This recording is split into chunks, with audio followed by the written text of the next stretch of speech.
Podium Podcast. Lo mejor está por escuchar.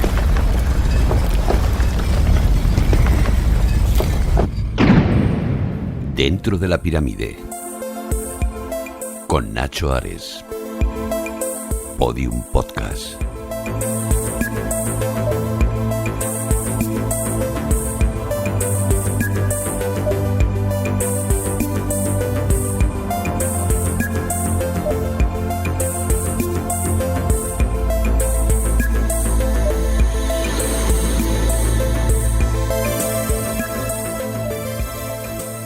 Bienvenidos a un nuevo espacio, a un nuevo programa de Dentro de la Pirámide. Esta puerta absolutamente mágica, como suelo introducir cada programa, en el que a través de unos bloques de piedra nos introducimos en un monumento antiguo milenario para conocer los secretos de la civilización egipcia. Ya sabéis que podéis seguirnos a través especialmente de la aplicación de Podium Podcast, donde podréis descargaros todos los programas emitidos hasta ahora, y también a través de las redes sociales, de las cuales están ligadas a mi nombre, a Nacho Ares. Si entráis en mi página web nachoares.com, ahí vais a poder acceder a todas ellas, aunque es muy sencillo buscarnos en Google. A través de ellas lo que vamos a hacer es contactar y recibir mensajes en los cuales, pues en muchas ocasiones solicitáis temas que tratemos aquí en nuestro programa, en Dentro de la Pirámide. Y esta vez, precisamente, vamos una vez más a seguir vuestras iniciativas. En este caso sois muchos los que habéis escrito pidiendo que hiciéramos un programa dedicado a una de las mujeres más fascinantes de la historia del antiguo Egipto. La reina Hatshepsut, en efecto, hoy la conocemos como tal, pero en realidad fue un rey, algo que quizá nosotros no llegamos a comprender, pero que los antiguos egipcios lo tenían muy claro. Este va a ser el tema principal de nuestro programa de hoy. Sin más dilación, cruzamos esa puerta dentro de la pirámide para descubrir a la reina Hatshepsut.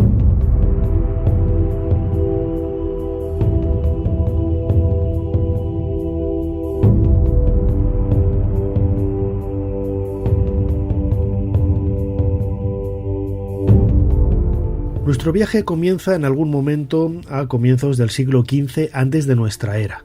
Seguramente hacia el año 1490 es cuando sube al trono Hatshepsut, un nombre bastante extraño para aquellos que se acercan por primera vez al mundo egipcio y que hace referencia a una expresión que podríamos traducir como la primera entre las mujeres nobles, es decir, ya nos está hablando de una mujer realmente importante. ¿Quién era Hatshepsut?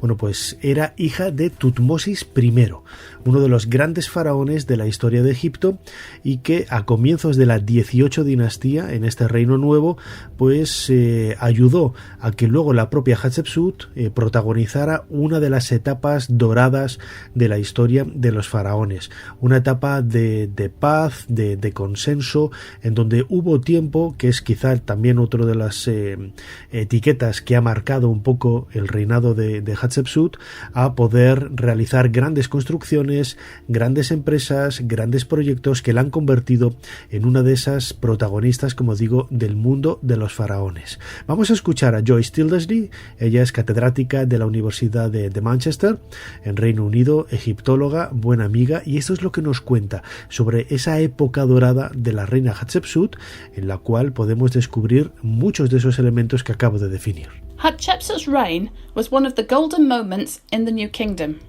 El reinado de Hatshepsut fue uno de los momentos dorados del Reino Nuevo. Fue una época de paz y prosperidad, con éxitos comerciales en la tierra de Punt, en algún lugar de África, proporcionando a Egipto grandes riquezas, animales exóticos y árboles de incienso.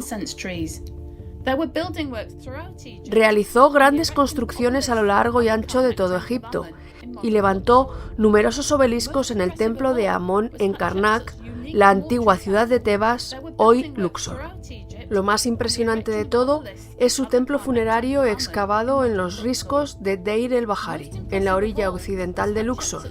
Aquí, Hatshepsut esperaba recibir todo tipo de ofrendas hasta el final de los tiempos. Until the end of time.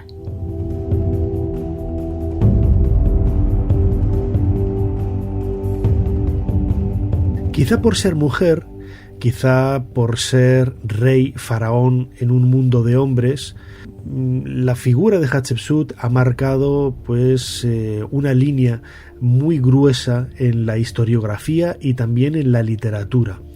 Es cierto que esta reina, bueno, pues ha inspirado infinidad de relatos, de novelas, de escritos.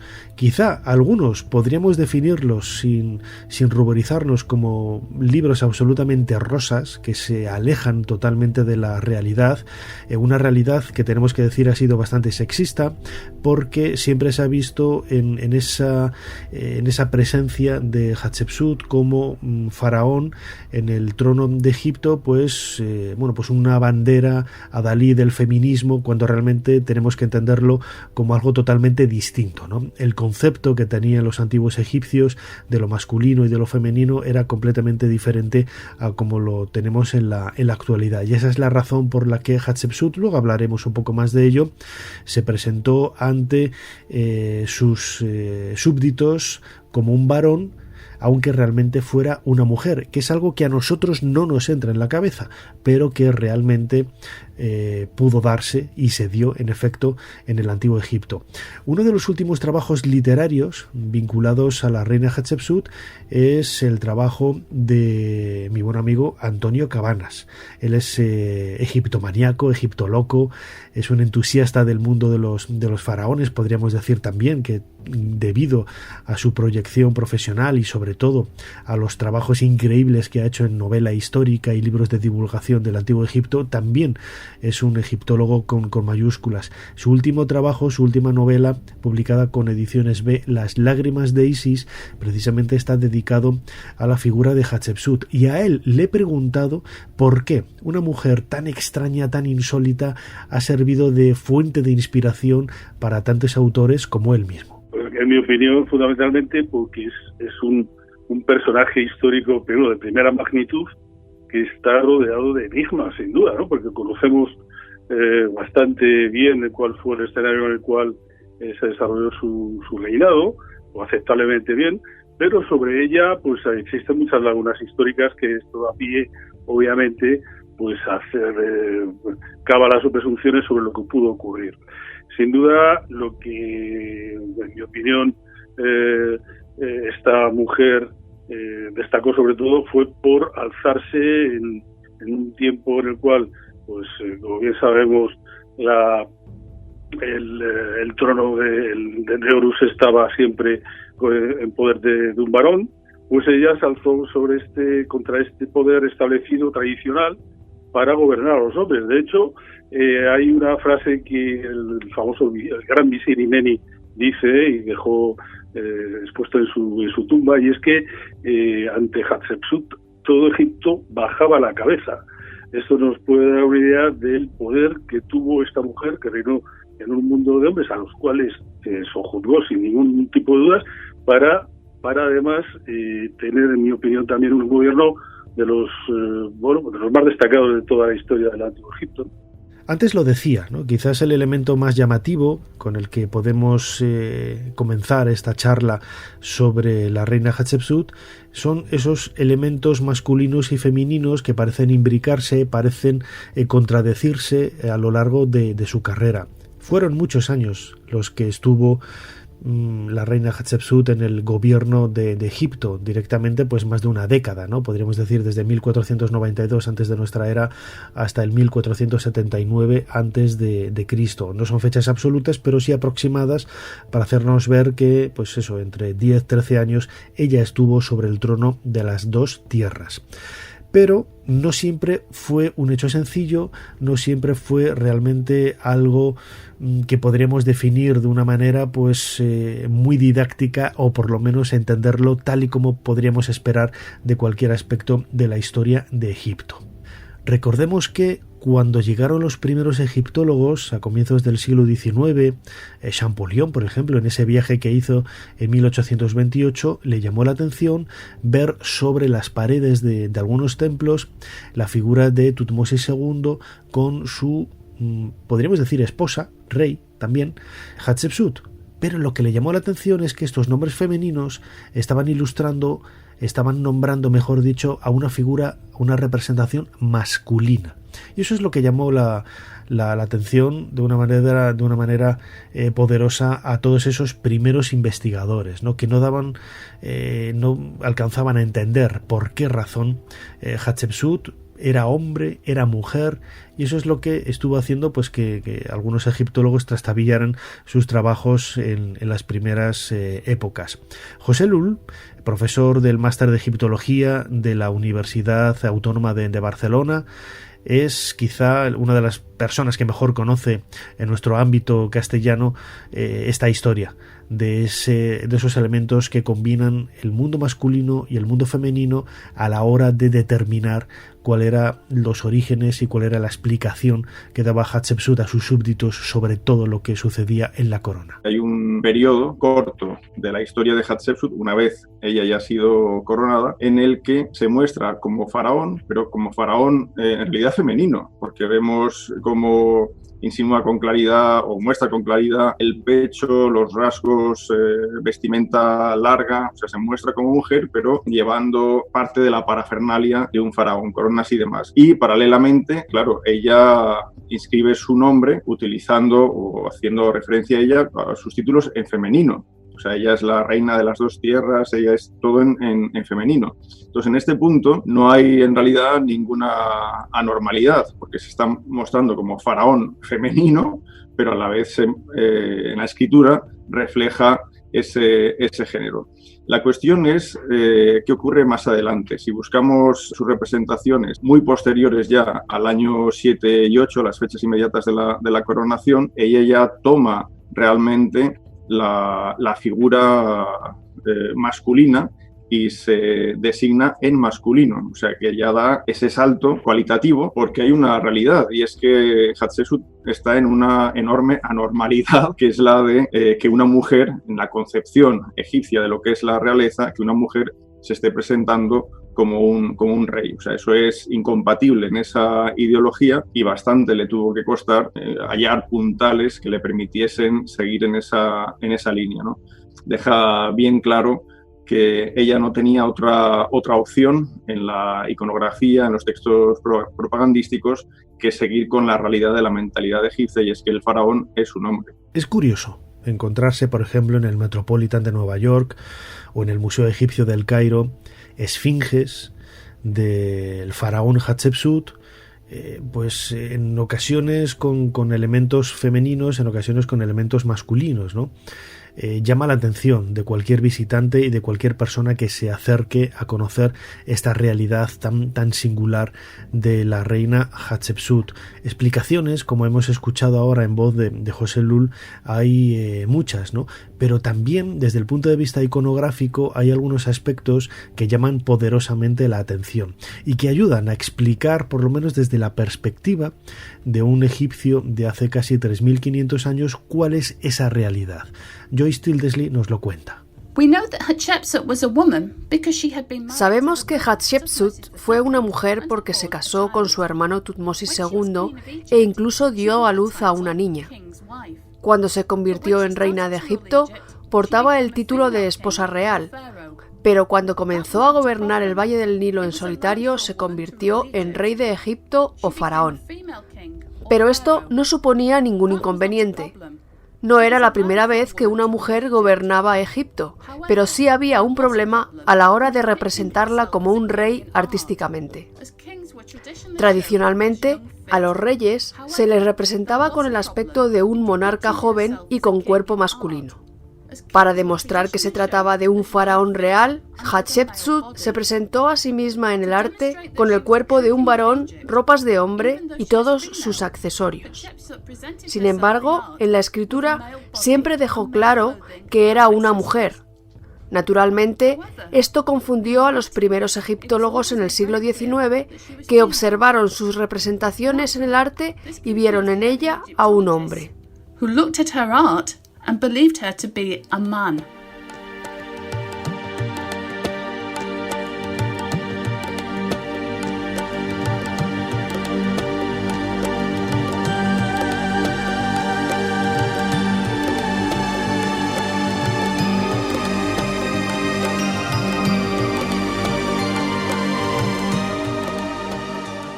La propia Hatshepsut jugó con esa ambigüedad.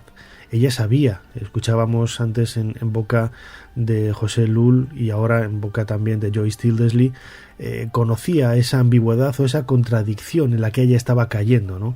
El concepto de faraón era masculino y ella era una mujer. Y pocas veces tenemos referencia de esta historia.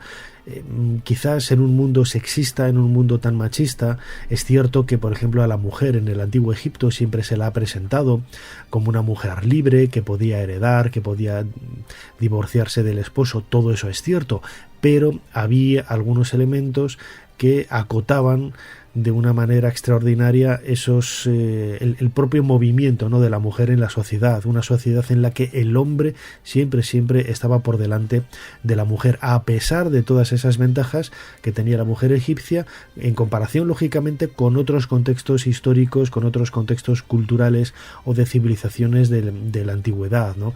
Si comparamos la mujer incluso con la Grecia clásica de Pericles, del nacimiento de la democracia, vemos que en esa Grecia la mujer no pintaba nada, y sin embargo en Egipto mucho tiempo antes pues la mujer tenía muchos más elementos a favor que la permitían pues desarrollar su trabajo de una manera extraordinaria. Sí, Choca, pero fíjate que esto ya desde la famosa Teogania, o sea, los relieves que podemos ver en una de las terrazas de Deir el-Bahari, donde se produce el nacimiento mágico de Hatshepsut, ¿no? En la presentación final que hace Hathor cuando ya ha dado a luz la madre, que se llama Amnestasheret, que era la madre, la reina, la gran esposa real, la madre de Hatshepsut, lo presenta ante Amón, lo presenta como un hombre, no lo presenta como un niño, no como una niña. Es muy curioso esto. Y yo creo que ella se hace representar de esta forma ante su pueblo o ante los dioses para un poco hacer valer sus derechos tal y como los haría valer un hombre, ¿no? Porque ella fue mujer, sin duda, en su vida del día a día.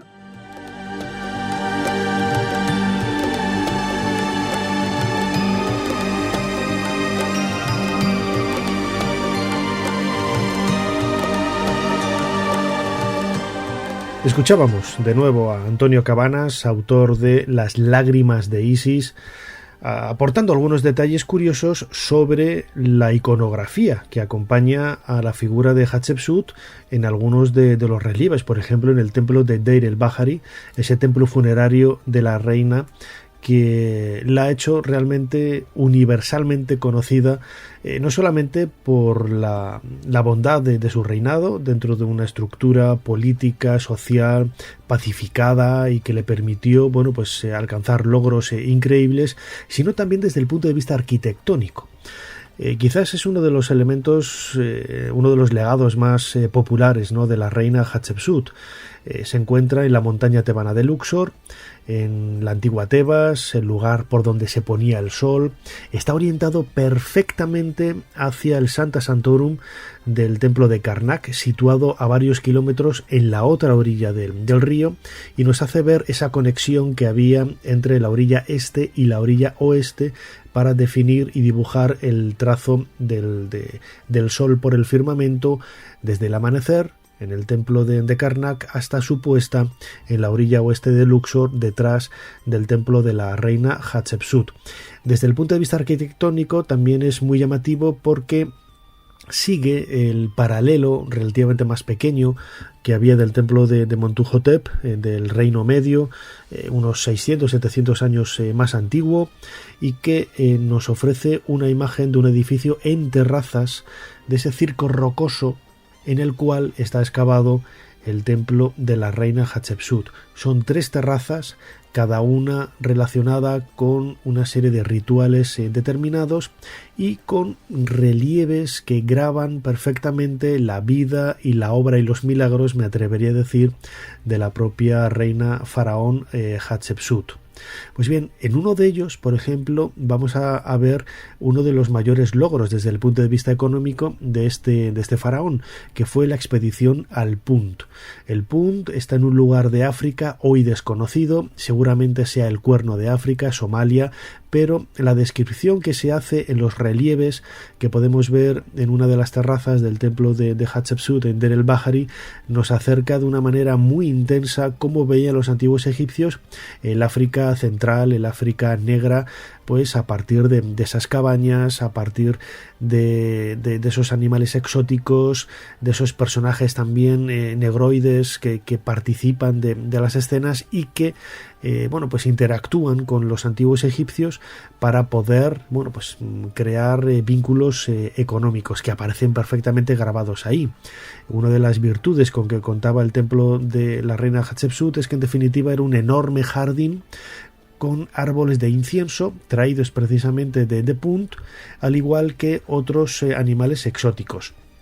Vemos jirafas, vemos monos, vemos panteras, en definitiva un contacto que a los egipcios en aquella época pues les llamaba mucho la atención, todo aquello, pues igual que nosotros nos sentimos atraídos por los antiguos egipcios, los egipcios propiamente hace 3500 años se sentían atraídos por ese mundo tan lejano y exótico del África negra.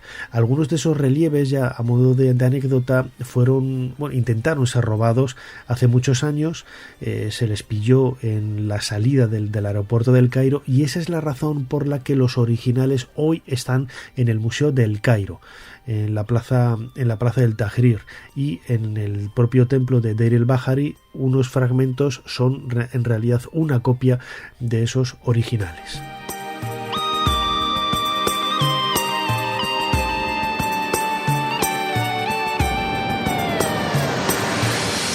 Pero ¿cómo pudo subir al trono Hatshepsut siendo una mujer?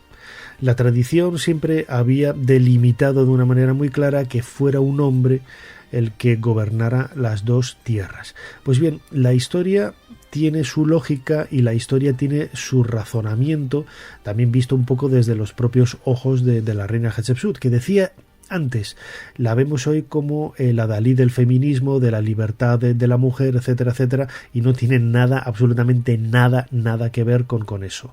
Hatshepsut, al igual que sucedía con otros hombres de la corte en la época, siendo hija de faraón, habiendo estado casada con un faraón, Tutmosis II, su hermanastro, no quería desapegarse, no quería separarse del trono de Egipto. Ahí vemos pues ese aspecto quizás más intrigante de la reina, que hoy lo vemos con absoluta normalidad, pero insisto, nos tiene que hacer separarnos de esa idea tradicional de que ella llegó al trono porque se sentía mujer libre y quería gobernar el país por ser mujer. La historia de la reina Hatshepsut está marcada por su lucha más o menos violenta con Tutmosis III. Tutmosis III era quien realmente debería haber subido al trono, aunque él también era un hijo bastardo, en esta ocasión, de Tutmosis II. El caso es que Hatshepsut se colocó delante de él cuando Tutmosis III era bastante pequeño, era apenas un crío, y fue apartándolo poco a poco, y ella justificando su presencia en el trono, en primer lugar, lógicamente por ser hija de Tutmosis I y luego ser la corregente, la esposa de Tutmosis II.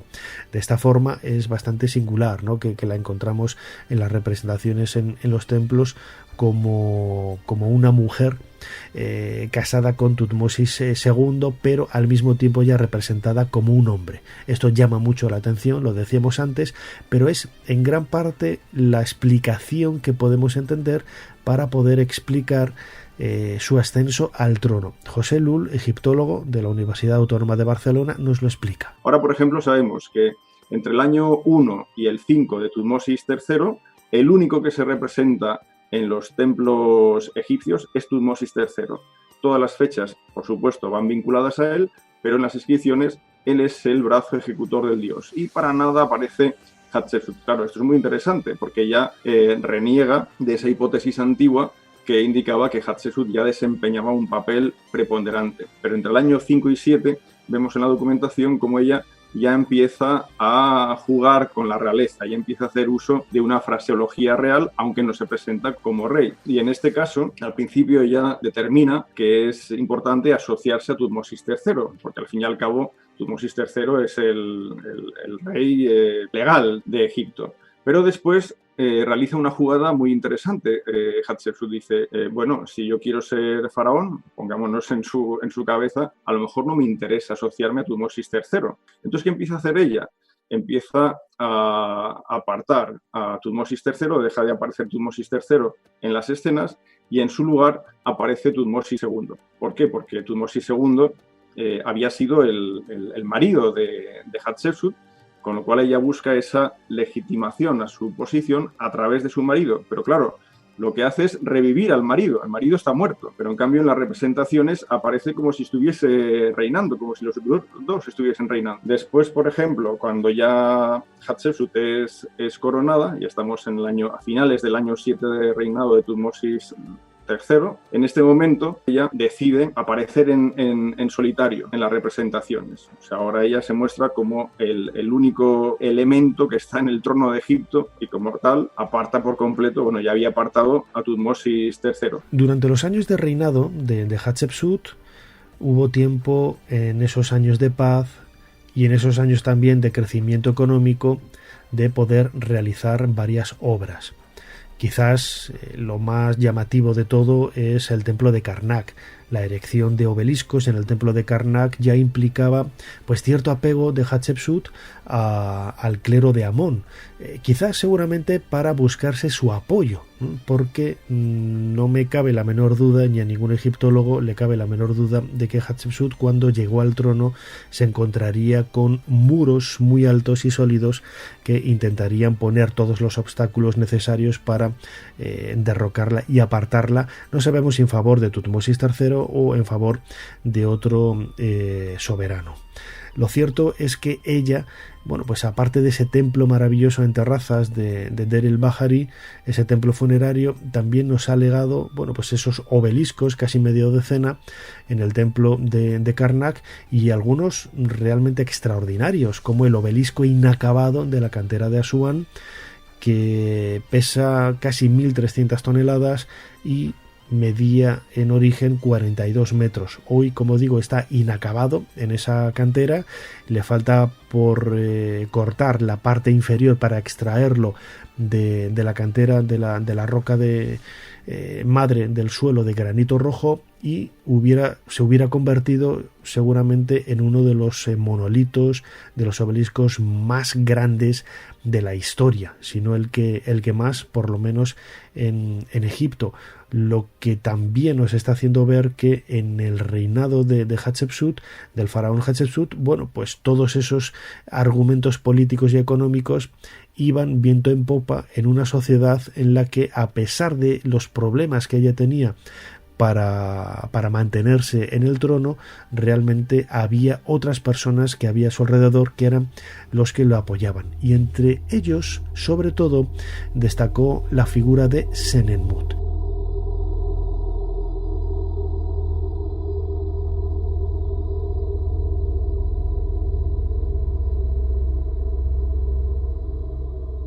Senenmut fue un personaje realmente carismático, un hombre de estado que estuvo siempre cerca de la reina Hatshepsut. Se ha dicho que si fueron amantes, que si tuvieron algún affair. El hijo que tuvo Hatshepsut con Tutmosis II, por ejemplo, su hermanastro, la niña Neferurra, se ha planteado la posibilidad de que fuera hija de Senenmut. No lo sabemos, esto entra dentro de esa historia más rosa, ¿no?, del antiguo Egipto, pero no cabe duda de que Senenmut, como vamos a escuchar ahora en palabras de Antonio Cabanas, era un hombre de estado, un hombre extraordinario. La historia de Senenmut este es un personaje. Mira, yo lo he seguido, 92 títulos ostentó. No hay nadie en Egipto que haya ostentado este número de títulos. Es un personaje que es un hombre de los templos, un hombre que hoy diríamos que le cabría el Estado en la cabeza, y que fue un genio, no solamente como arquitecto, sino como mago, ¿no? Fíjate, el Yeser I, el Deir el-Bahari, lo que construyó allí, pues es que en realidad es religión en piedra, porque todo tiene un significado que va mucho más allá de lo que podamos ver. De hecho, tú ya sabes que tiene una tumba al lado, la TT-353, esta famosa, que está muy cerquita. Bueno, esta tumba, él hizo unos pasadizos, en realidad no es tumba, porque por ahí no cabe ningún sarcófago, y es en realidad, es un lugar que él pensó para que mágicamente él, como plebeyo, pudiera navegar por el cielo para unirse a su amada, a la reina, ¿no? Para él hacer un poco, convertirse en un Osiris. De hecho, el mapa astronómico que viene en una de las habitaciones, bueno, esto corresponde si no recuerdo mal, la noche del 14 al 15 de noviembre del 1463 a.C., que es el 16-17, 17º año de Hatshepsut, cuando iba a celebrar a su Hatshepsut, porque Hatshepsut cuenta su reinado desde el día en que el oráculo de Amón le designó como rey sucesor, que ella tenía 15 años, que fue en el año 2 de reinado de Tutmosis I, su padre, al que adoraba. Y entonces empieza a contar los años desde ahí, por eso los 30 años le llegan justo en el 16, 17.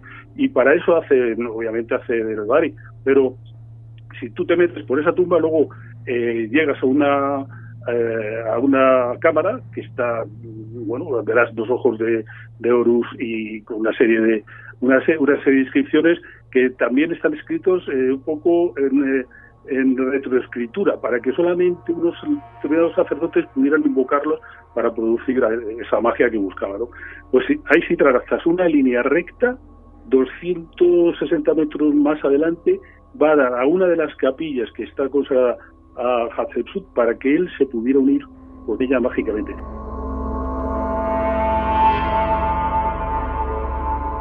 Pero ¿quién era este Senenmut? Es, sin lugar a dudas, uno de los protagonistas del reinado del faraón Hatshepsut, pero desconocemos mucho, ¿no?, alrededor de los mimbres que dieron fuerza a su presencia en la corte, y sobre todo es lo que ha abierto pues muchas expectativas para intentar, bueno, pues buscar esos amoríos entre Hatshepsut y el bueno de Senenmut, que seguramente los hubo, yo no puedo decir que no, pero tampoco hay evidencias escritas, como nos cuenta ahora José Lul, que digan lo contrario, ni a favor ni en contra. Lo único que podemos decir es que fue un personaje absolutamente presente durante el reinado de Hatshepsut, y que luego, al final de sus días, como sucedió con la propia reina, que va a ser el tema que vamos a tratar a continuación, bueno, pues fue perseguido y fue vilipendiado hasta que su imagen fue borrada, su nombre fue borrado de los textos, y de Hatshepsut también podríamos decir lo mismo, ¿no?, que se aniquiló su paso por la historia de Egipto. De Senenmut sabemos más o menos sus orígenes. Él procede de una familia oriunda de Armán. Sabemos, por supuesto, quiénes son sus padres, Hadnefer, Ramose, gracias al descubrimiento de una tumba enterrada en la terraza artificial frente a la TT-71, una de las 2 tumbas de Senenmut. Esto nos permite conocer que los orígenes de Senenmut no lo vinculan a una familia noble de importancia. Hablaríamos, entre comillas, de una clase media, por decir algo. Pero no menos cierto es, por ejemplo, que así como generalmente se ha asociado la carrera meteórica de Senenmut a Hatshepsut, los textos ya indican que es Tutmosis II quien comienza a encumbrar a Senenmut. De hecho, es con Tutmosis II cuando probablemente en ese corto reinado ya comience la función de Senenmut como tutor de Neferurra, hija de Tutmosis II y Hatshepsut. Ahora bien, ¿cuál es la relación que tiene con Hatshepsut una vez ella ha perdido a su marido? Los amoríos, todas estas cuestiones las desconocemos totalmente, no hay documentación, por supuesto, al respecto. Entonces, ¿de dónde viene esa posible especulación sobre la relación entre Hatshepsut y Senenmut? Pues que Senenmut es el soltero de oro de la época, no conocemos esposa para Senenmut. De hecho, en las estelas de falsa puerta, tanto de la TT-71 como de la 353, le vemos a él representado con su padre y con su madre, cuando lo habitual sería que apareciese su esposa. No existe tal esposa. Y claro, y Hatshepsut es viuda. Después tenemos, que esto ha dado mucho de qué hablar, por supuesto, el famoso grafito en la tumba 504 de Deir el-Bahari. En realidad es una tumba inacabada de la dinastía 11, de ese complejo de tumbas vinculadas a Mentuhotep II, y en esta sí, es cierto, aparece un grafito, una escena erótica, pero en la escena erótica en ningún lado indica que se trate de Senenmut y Hatshepsut. En fin, es una historia mucho más compleja de lo que parece, pero desde luego no podemos inventarnos una relación sin más, si no hay una documentación que con claridad la apoye.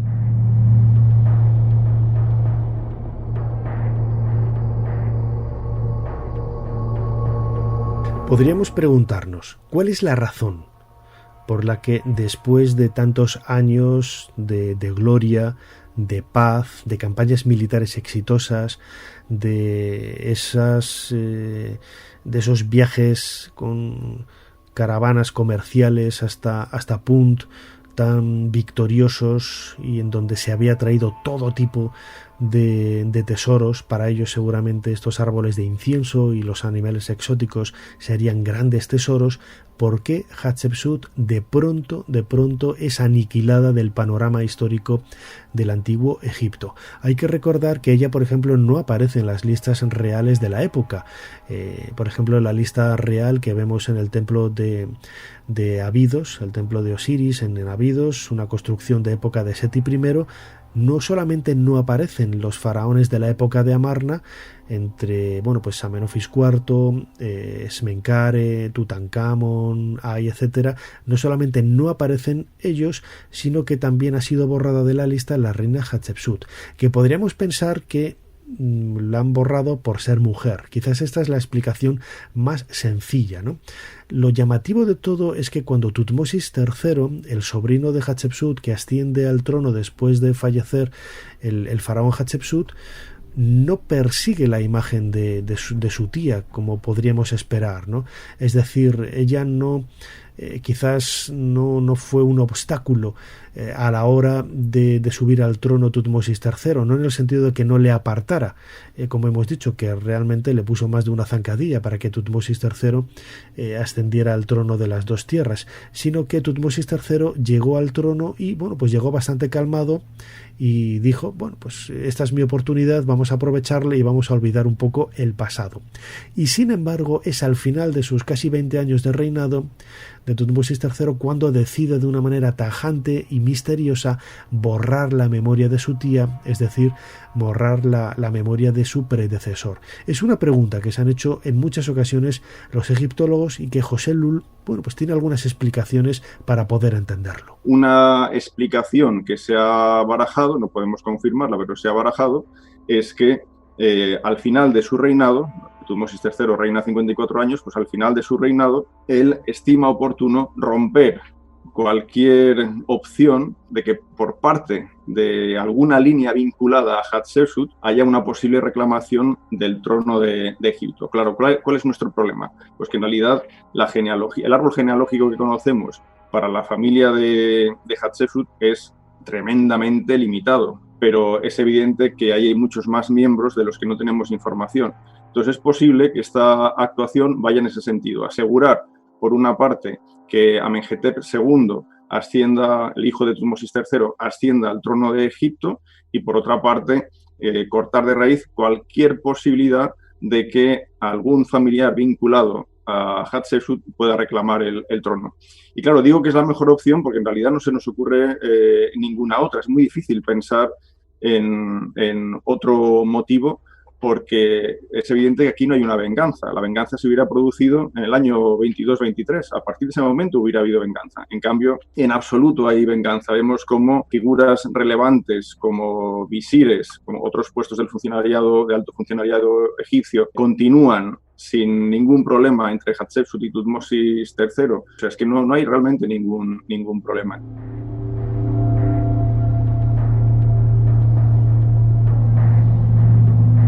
Esta damnatio memoria que podemos ver perfectamente, por ejemplo, en el templo de Deir el-Bahari, en donde las imágenes de la reina Hatshepsut están borradas y sus nombres también están machacados, lo hemos comentado en otras ocasiones, cuando hicimos, por ejemplo, un programa dedicado a la maldición de los faraones. Quizá el elemento más carismático de todo ello es cómo los antiguos egipcios borraban el nombre de una persona y con ello, en su concepto mágico de la vida, creían que esa persona dejaba de existir. Bueno, pues lo mismo sucedió con la reina Hatshepsut y con otros faraones o reyes en el antiguo Egipto que querían sus sucesores que fueran borrados de la historia, y lo tenemos que ver, voy a decir, como algo normalizado, como algo pues entendible desde el punto de vista de un egipcio de aquella época. Pero realmente es curioso observar cómo, lo decía José Lula ahora, hubo algunos altos cargos del reinado de Hatshepsut, muchos de ellos siguieron trabajando y siguieron en sus puestos junto con Tutmosis III, que podría él haber pensado: quiero borrar y pasar página en la historia y mandar a aniquilar o apartar de sus cargos oficiales a todas las personas que habían estado con Hatshepsut, que en definitiva eran también culpables de que él no hubiera ascendido al trono tiempo antes. Pero las preguntas que hay al respecto todavía no tienen una respuesta satisfactoria a la falta de textos. Bueno, yo creo que Tutmosis III, no olvidemos, fue faraón gracias a que Hatshepsut se lo consintió, y de hecho hay pruebas irrefutables que fue educado como un príncipe que un día llegara a ser rey, y porque Hatshepsut se pudo haber desembarazado con mucha facilidad de su sobrino, que además era hijo bastardo de una concubina muy oscura que se llamaba Isis, a la vez de un rey, Tutmosis II, que bajo el punto de vista de Hatshepsut también era bastardo. Con lo cual podemos imaginar el cariño que pudiera sentir Hatshepsut por este niño, al cual respetó, porque ella era muy respetuosa de todas las leyes y tradiciones de Egipto. Entonces yo creo que lo enseñó también a gobernar. Tutmosis III aprendió mucho de su tía y fue al final de su reinado cuando empezó a tener resentimientos contra ella, ¿no? Pero fíjate que se persigue más bien la figura de Matkara, que es la titulatura como rey de Hatshepsut, que a la propia Hatshepsut como persona, ¿no? Es un poco la persecución a la figura de que una reina pudiera sentarse en el trono de un rey, ¿no? Y de hecho Tutmosis, al final de su reinado, sí hubo una cierta persecución, sobre todo por los cleros, el clero de Osiris, que estuvo muy apartado de la mano de Hatshepsut, y en Deir el-Bahari, en el Yeseru famoso, todos estos colosos que hoy vemos ahí maravillosos, que tienen todas las cobras parcialmente rotas. Esto fue precisamente lo que rompieron este clero para evitar la maldición de las cobras o del Ureus por medio de la magia. En mi opinión también fue Akenaton, sobre todo, el que más persiguió su memoria, y Seti I y Ramsés II, sin duda.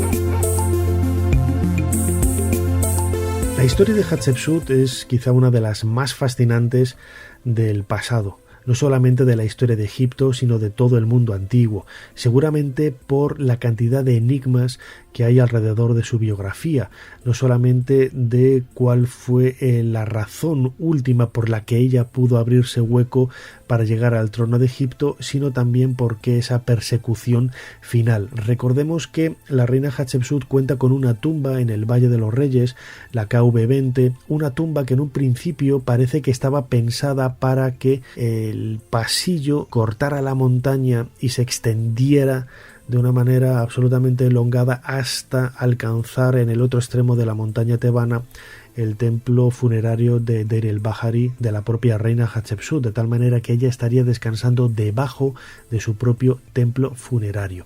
Hubo problemas a la hora de excavar la tumba y esta galería inicial tuvo que ir girando hacia la derecha, dando una curva extraordinaria y que hoy por hoy es una de las tumbas más complicadas, está cerrada al público porque el acceso es prácticamente imposible, y abajo aparecieron 2 sarcófagos que hoy podemos ver en el Museo del Cairo.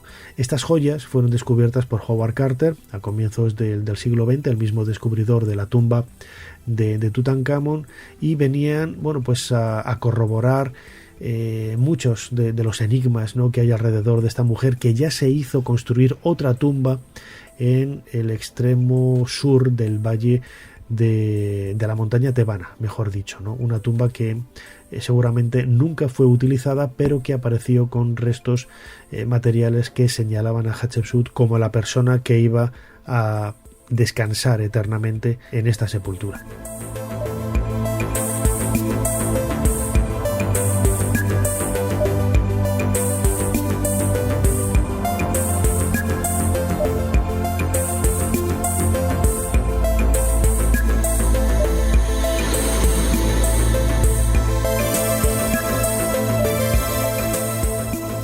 Lo decía al principio, hay mucha literatura, hay muchos libros, curiosamente no hay películas que hablen de la reina Hatshepsut. Sí que hay muchas películas de Cleopatra, pero para mí Hatshepsut, el faraón Hatshepsut, tiene infinidad de elementos más atractivos que los de la reina Cleopatra para poder protagonizar escenas maravillosas en la gran pantalla.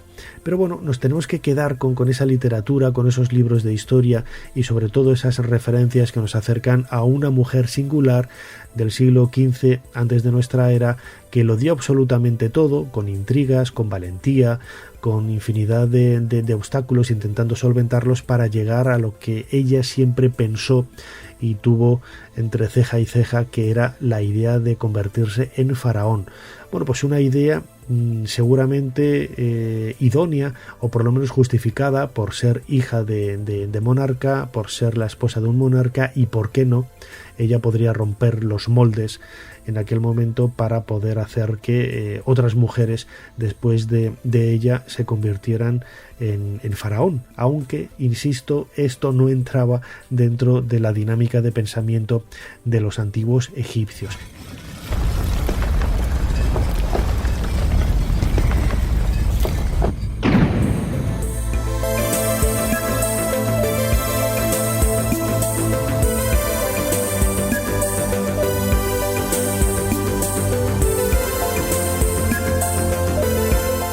Espero que hayáis disfrutado de este nuevo podcast de Dentro de la Pirámide. Recordad que os podéis suscribir al podcast a través de la aplicación de Podium Podcast, y que hay una versión en vídeo en nuestro canal de YouTube que tiene el mismo nombre, Dentro de la Pirámide, en donde semana a semana vamos aportando contenidos complementarios que ayudan a ilustrar con imágenes, con fotografías, con vídeo, muchos de los temas que tratamos en estos podcasts.